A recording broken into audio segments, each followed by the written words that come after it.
On poursuit notre balade au fil des siècles. On ouvre maintenant une page un peu plus contemporaine. Tout de suite, cap au sud, au point le plus bas de la France métropolitaine. Nous voici en Corse, au cap de Pertusato. Paysage à couper le souffle, exceptionnellement pour ces journées du patrimoine. Le sémaphore perché au sommet des incroyables falaises de Bonifacio est ouvert au public. Évidemment, Laurent Vitali, vous en avez profité, vous vous êtes précipité, vous y êtes et vous avez une vue incomparable et imprenable sur la réserve naturelle des Bouches de Bonifacio. Incomparable, fantastique, merveilleuse, et je ne suis pas chauvin. Bonjour Marie-Sophie.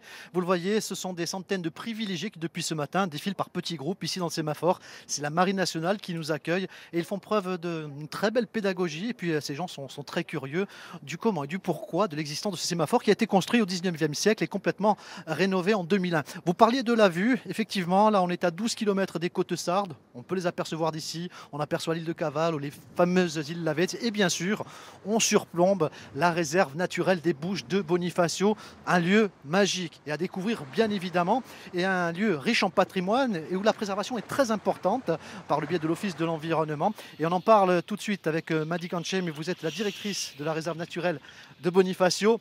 Une réserve qui est, c'est quoi? C'est plus de 79 000 hectares. Oui, effectivement, c'est une très grande réserve. C'est la plus grande réserve de métropole. Elle fait 8% du territoire de toutes les aires marines protégées de Méditerranée. Elle englobe tout le littoral de l'extrême sud de la Corse, à partir de la Chiappe à l'est jusqu'au Moine à l'ouest, et tous les îlots que vous connaissez sûrement, les Lavezzi, l'île Caval, absolument. Alors depuis ce matin, ce sont des centaines de visiteurs qui viennent découvrir un petit peu le sémaphore parce qu'on n'y vient qu'une fois par an et seulement aujourd'hui pour la journée du patrimoine. C'est l'occasion pour vous, pour la réserve naturelle de Bonifacio, de communiquer et de faire connaître le pourquoi de votre existence. Oui, absolument. Donc les gardes se prêtent bien à cet exercice parce que leur métier, c'est d'abord d'informer.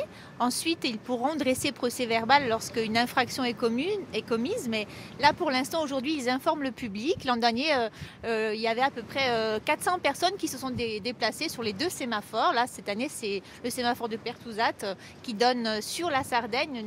Nos collègues sardes qui créent avec nous le parc marin international. Je crois qu'aujourd'hui au sémaphore, on va battre un record parce que sur les 7 sémaphores qu'il y a tout autour de l'île, seuls 2 sont ouverts aujourd'hui, dans le nord et ici dans l'extrême sud. Et effectivement, ça suscite une très belle curiosité. Puis quelle vue imprenable, bien évidemment. Alors c'est la protection de l'environnement, de la faune, de la flore. C'est aussi le littoral, il y a les îlots aussi. Et puis c'est un lieu riche en histoire et en archéologie. Oui, alors la réserve naturelle des Bouches de Bonifacio, en fait, vous y retrouvez tous les habitats marins prioritaires de la Méditerranée. Donc la huée de Posidonie, qui est le poumon de la Méditerranée, les biocénoses profondes comme le coralligène qui abrite des espèces commerciales comme la langouste, le corail rouge, et puis les oiseaux qui nichent sur les îles de Lavezzi comme le puffin cendré, le cormoran huppé, effectivement, le cormoran qui fait 10% de la population donc mondiale qui se trouve dans les Bouches de Bonifacio. Donc effectivement, il y a plus de 400 espèces qu'on a déjà étudiées qui sont protégées au sein de la réserve naturelle. Tout ceci, on peut le découvrir aujourd'hui à travers cette information. Et puis grâce aussi à la Marine nationale qui ouvre ses portes pour les journées du patrimoine ici au sémaphore. Alors,